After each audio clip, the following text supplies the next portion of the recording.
Hey, thanks so much for joining us on this Thursday now, 6 a.m. I'm Eric Connor. And I'm Carrie Lane in for Netta at Ranpur. Let's get right to the weather. That's the big thing we all want to know when we wake up each morning. Meteorologist Evan Irani is standing by with, I think, a very lovely forecast compared to what we were seeing in the weeks past. Much more comfortable. I mean, 20 to 30 degrees. And it feels like temperatures have slid. And we're going to keep cooling down as we go into the beginning of next week. So enjoy this much more mild stretch. Open up the windows, let in the cooler air. We're still about 45 minutes shy of sunrise, and that means that over the next hour or so, you can still enjoy these cooler temperatures. In some cases, we might still drop by another few degrees. We've got widespread 50s and 60s out there. Remember, it was only a few days ago that we had widespread 70s and 80s overnight. Marine layer has surged back on shore. That gives the coastline and our inland valleys a little bit of a chance to breathe into sunrise and not see that dramatic warm-up take shape. Coming up, we'll talk about how warm we will get today. We've got a lot of 70s in play, but we could get even cooler into next week. So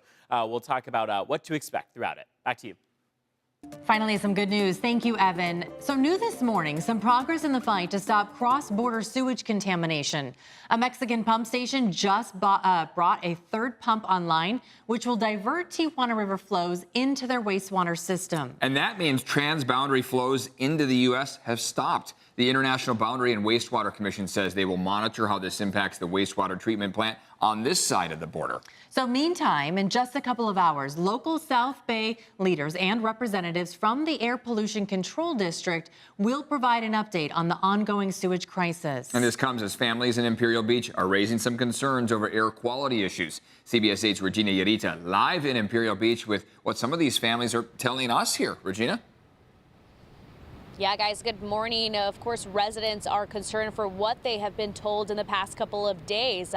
They're really much frustrated because they live here, they're raising a family here, so they want to make sure that they're aware of the environmental risks present in the Tijuana River. In fact, today the county, along with the Air Pollution Control District, will provide the most recent testing at a press conference. But this all comes just days after the county Air Pollution Control District issued an advisory because SDSU and UCSD researchers found high levels of hydrogen cyanide near the Tijuana River. That prompted several schools in the South Bay to keep kids indoors to avoid possible exposure to toxic gases in the air. Now, yesterday, the County Board of Supervisors voted unanimously to continue a local emergency declaration. The board first approved an emergency proclamation in June of last year in response to the pollution and sewage flowing across the U.S.-Mexico border. But still, families here in Imperial Beach are voicing their concerns over the issues and want more action from county leaders. Started gagging. It was just very, very pungent smell. And I've never experienced anything like this. I've been here for 10 years. It's only getting worse and worse. And so that meeting is expected to take place sometime at 9 a.m. And of course, we'll be there covering this, and we'll bring you guys updated information that local leaders and representatives will say at that meeting. But for now, I'm in Imperial Beach. Regina Yorita, CBS 8. Regina, thank you. So there will be no pause on building new battery storage facilities in San Diego, but there are new rules. The San Diego County Board of Supervisors voted in favor of a set of policies relating to the operation of these facilities in unincorporated areas. This comes after last week's lithium battery fire in the city of Escondido. The board's vice chair, Tara Lawson-Remer, says that battery storage infrastructure is necessary for us to meet our climate goals, but adds that these facilities need to be built to protect the health and safety of residents. A missing Camp Pendleton Marine has been found. Bailey Cameron was located and detained by the Provost Marshal's office at Camp Pendleton yesterday. We're told Cameron's parents have been notified of his current situation.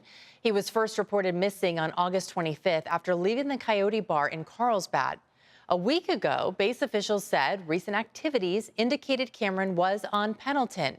At this time, details regarding the situation are being kept private due to the nature of the case. This morning, the San Diego Police Department is investigating a series of school threats. Police say over the past 2 days, numerous threats have been made to elementary, middle, and high schools across San Diego. As of now, police say there is no substantiated threat. They say these threats originated from various sources and were vague. You're asked to call Crime Stoppers if you know anything.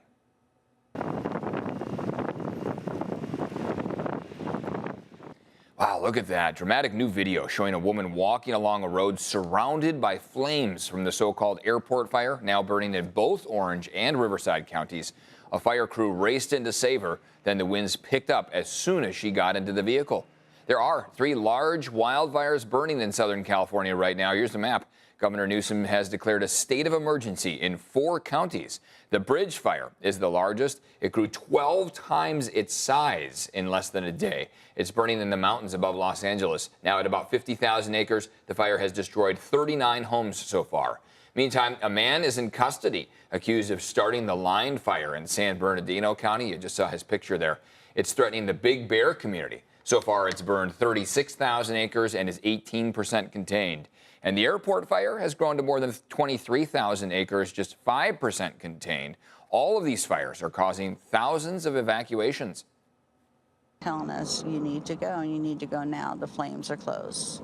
So I still hesitated. I didn't want to leave. I didn't want to leave my home. That's all I have. Boy, you feel for her, right? San Diego crews have been sent in to help.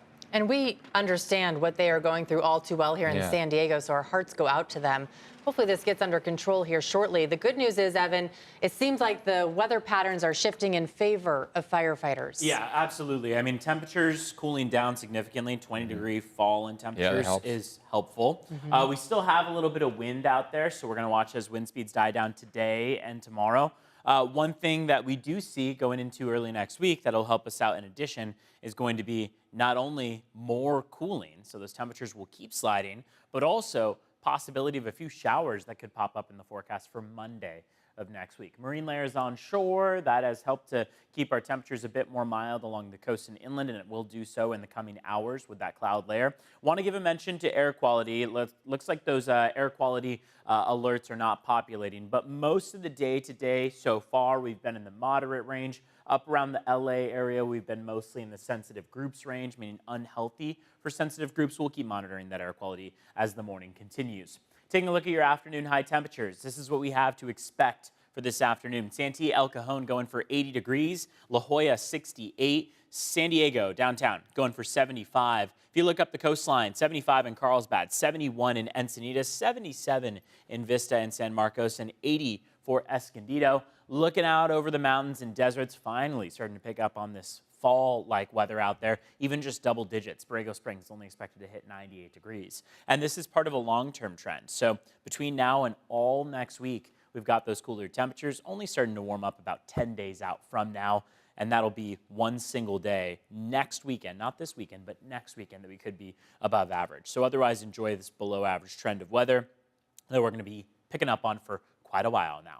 Let's look at traffic, how the roads have shaped up so far. It's just about to hit 609 out there. A couple crashes that we have on the screen here. One of them is a surface street crash. Other one is a stalled vehicle. Looks like that's on the northbound 163 this morning. Not causing any significant backups. Volume starting to pick up on the 5 and the 805 northbound this morning. Looking all the way up to the 15, that's at El Norte Parkway. Crash that is starting to block some of those southbound lanes, but looks like CHP is on scene and working to get that cleared. Let's check in on your border wait times right now. We're at the San Ysidro Port of Entry. You're going to be waiting about 95 minutes. Otay Mesa Port of Entry, just going to take an extra 5 minutes or so. Going to still be under 2 hours, about 100 minutes in total. Back to you.